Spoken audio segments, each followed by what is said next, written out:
दोस्तों नमस्कार, मैं कमलेश कुमार @कमलेश 1230 में आपका स्वागत है। दोस्तों आज दो बड़ी खबरों के साथ रूबरू हुआ हूं। पहली बड़ी खबर, बहुजन समाज पार्टी की आधिकारिक लिस्ट जारी हो गई है और दूसरी बड़ी खबर ये है कि अरविंद केजरीवाल जी ने जेल से ही अपनी सरकार चलाने का ऐलान कर चुके हैं। तो सबसे पहले पहली बड़ी खबर की तरफ देखते हैं।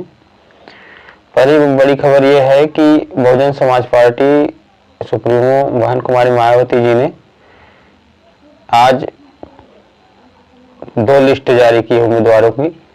पहली लिस्ट में 16 उम्मीदवारों के नाम हैं और दूसरी लिस्ट में 9 उम्मीदवारों के नाम हैं।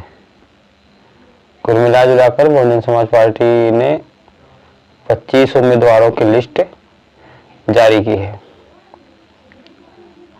और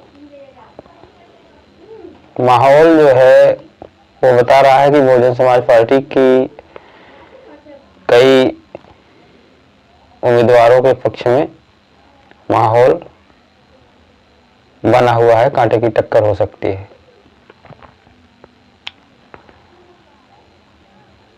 दूसरी सूची उन्होंने 9 लोगों की कुछ ही घंटों के अंतराल में आज जारी की है। उम्मीदवारों के पहली सूची के मुताबिक जो है, सहारनपुर से माजिद अली को उम्मीदवार बनाया गया है। कैराना से श्रीपाल सिंह को उम्मीदवार बनाया गया है। इसके अलावा मुजफ्फरनगर से दारा सिंह प्रजापति, बिजनौर से विजय सिंह नगीना आरक्षित सीट है जहां से सुरेंद्रपाल सिंह को बनाया गया है। मुरादाबाद से मोहम्मद इरफान जैदी, रामपुर से जीशान खान, संभल से शौकत अली, अमरोहा से मुजाहिद हुसैन, मेरठ से देवव्रत त्यागी और बागपत से प्रवीण बंसल को बसपा ने टिकट दिया है, उन पर भरोसा जताया है। पार्टी ने गौतम बुद्ध नगर से राजेंद्र सिंह सोलंकी, बुलंदशहर जो आरक्षित सीट है वहां से गिरीश चंद जाटव को उम्मीदवार बनाया है। आंवला सीट से आबिद अली, पीलीभीत से अनीस अहमद खान और फूल बाबू और शाहजहांपुर से जो आरक्षित सीट है वहां से डॉक्टर दोदराम वर्मा को प्रत्याशी बनाया गया है। बसपा ने रविवार शाम को दूसरी सूची जारी कर 9 उम्मीदवारों की घोषणा की। सूची के अनुसार हाथरस जो अनारक्षित सीट है से हेम बाबू धनगर। आपको बता दें कि धनगर जो है वो अपने समाज से पहले ऐसे व्यक्ति हैं आज़ादी के बाद जिनको जो है चुनाव मैदान में उतारा गया है, वो भी बहुजन समाज पार्टी की तरफ से। तो हाथरस से आरक्षित सीट से हेम बाबू धनगर हैं। मथुरा से कमलाकांत उपमन्यु, आगरा जो कि आरक्षित सीट है वहां से पूजा अमरोही, फतेहपुर सीकरी से राम निवास शर्मा, फिरोजाबाद से सत्येंद्र जैन सौली, इटावा जो कि आरक्षित सीट है वहां से सारिका सिंह बघेल को चुनाव मैदान में बहुजन समाज पार्टी ने उतारा है। कानपुर से कुलदीप भदौरिया, अकबरपुर कानपुर देहात से राजेश कुमार द्विवेदी और जालौन से जो आरक्षित सीट है ये सुरेश चंद्र गौतम को बहुजन समाज पार्टी ने उम्मीदवार घोषित किया है। तो ये बहुजन समाज पार्टी के 25 नाम थे।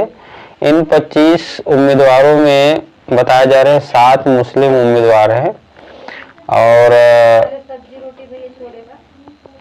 लोकसभा के पहले चरण में जो मतदान होना है सहारनपुर, कैराना, मुजफ्फरनगर, बिजनौर, नगीना, मुरादाबाद, रामपुर और पीलीभीत सीटों के लिए है। यहाँ पहले चरण में चुनाव होगा और इसके लिए नामांकन पत्र 27 मार्च तक भरे जाएंगे, जिसकी जांच 28 मार्च की होगी और नाम वापसी की तारीख 30 मार्च की होगी और 19 अप्रैल को यहाँ पहले चरण का मतदान होना है।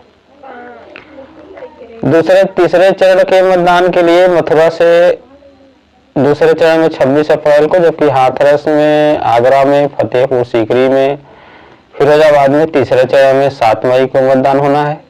इटावा, कानपुर और अकबरपुर में चौथे चरण को 13 मई को मतदान होना है और जालौन में 5वें चरण में 20 मई को मतदान होना है। यानी उत्तर प्रदेश की सभी 80 लोकसभा सीटों का मतदान इस तरह से होना है। अब बहुजन समाज पार्टी के 25 उम्मीदवारों में से 7 मुस्लिम उम्मीदवार जो बताए जा रहे हैं, उसको लेकर के बड़ी चर्चा है कि दलित और मुस्लिम गठजोड़ को लेकर के बहन जी की रणनीति या उनकी रणनीति इसी पर चल रही है। अब आगे देखते हैं इसमें क्या हो सकता है।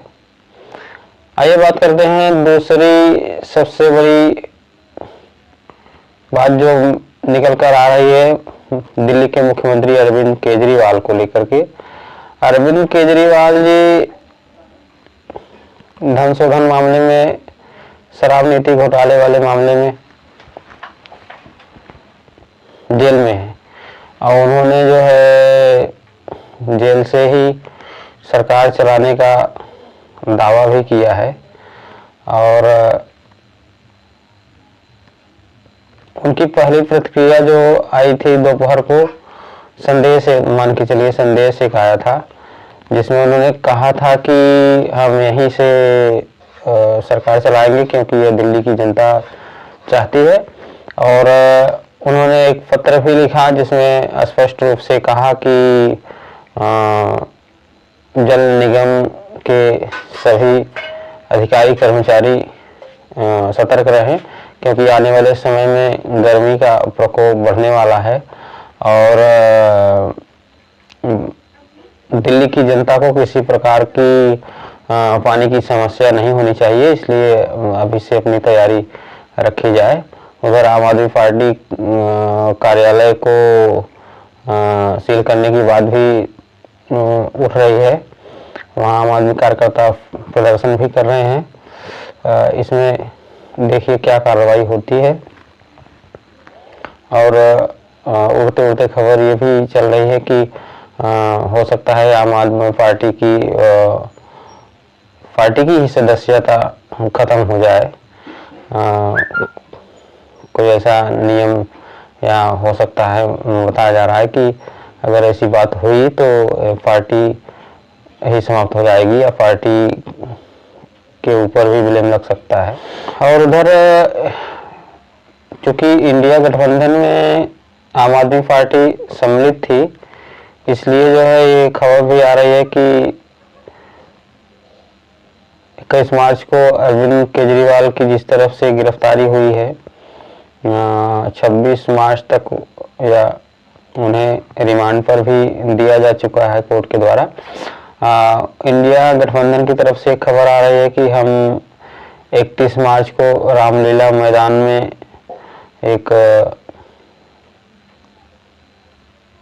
टैंकरों का केजरीवाल गिरफ्तारी को लेकर इंडिया गुट के नेताओं ने प्रेस कॉन्फ्रेंस की।